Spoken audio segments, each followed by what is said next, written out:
চেষ্টা, মেট্রো ভোগান্তি, ময়দান metro station up লাইনে ঝাঁপ, অফিস ফেরত ব্যাহত মেট্রো পরিষেবা, সন্ধ্যের সময় ব্যস্ত সময় মেট্রোয় আত্মহত্যার চেষ্টায় মেট্রো ভোগান্তি। কথা বলবো, প্রতিনিধি আবির ঘোষাল রয়েছেন সঙ্গে। আবির, এর ফলে সেন্ট্রাল থেকে দক্ষিণেশ্বর, অন্যদিকে হচ্ছে টালিগঞ্জ থেকে শহীদ কুটিগ্রামের মধ্যে মেট্রো চালানো হচ্ছে।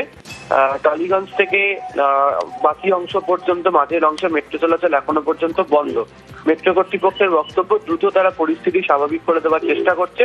সন্ধ্যের এই সময় ব্লু লাইনের এই সেকশনে প্রচুর যাত্রীদের ভিড় রয়েছে এবং সেই পরিস্থিতিকে মাথায় রেখেই যারা ইঞ্জিনিয়ার যারা রয়েছেন বা মেট্রো যারা কর্মীরা রয়েছে তাদেরকে দ্রুত ব্যবস্থা নিতেও বলা হয়েছে। এখনো পর্যন্ত যে ব্যক্তি আত্মহত্যার চেষ্টা করেছে তার নাম পরিচয় জানতে পারা যায়নি বা তার শারীরিক অবস্থা সম্পর্কে মেট্রো কর্তৃপক্ষের তরফ থেকে এখনো কিছু উল্লেখ করা হয়নি।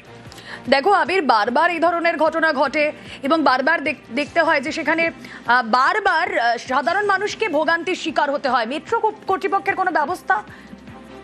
এবং প্রথমত হচ্ছে ব্লু লাইনের যা পরিকাঠামো তাতে গ্রিন লাইনের মতো এখানে কোনোভাবে প্ল্যাটফর্ম স্ক্রিনিং ডোর ব্যবহার করতে পারা যাবে না। এবং ব্লু লাইনের ক্ষেত্রে বারবার ধরে মেট্রো কর্তৃপক্ষ শুধুমাত্র সচেতনতার কথা বলে, আর মাঝে মধ্যেই দেখতে পাওয়া যায় যে সেখানে আরপিএফ এর সংখ্যা প্ল্যাটফর্মে বৃদ্ধি করে, কিন্তু কাজের কাজ কিছুই হয় না। ফলে মেট্রোকে এখন ভাবনা চিন্তা করতে হবে যে পরিকাঠামো বদল করে গ্রিন লাইনের মতো যদি ব্লু লাইনে তারা কোনোভাবে প্ল্যাটফর্ম স্ক্রিনিং ডোরের ব্যবস্থা তারা নিয়ে আসতে সক্ষম হয়।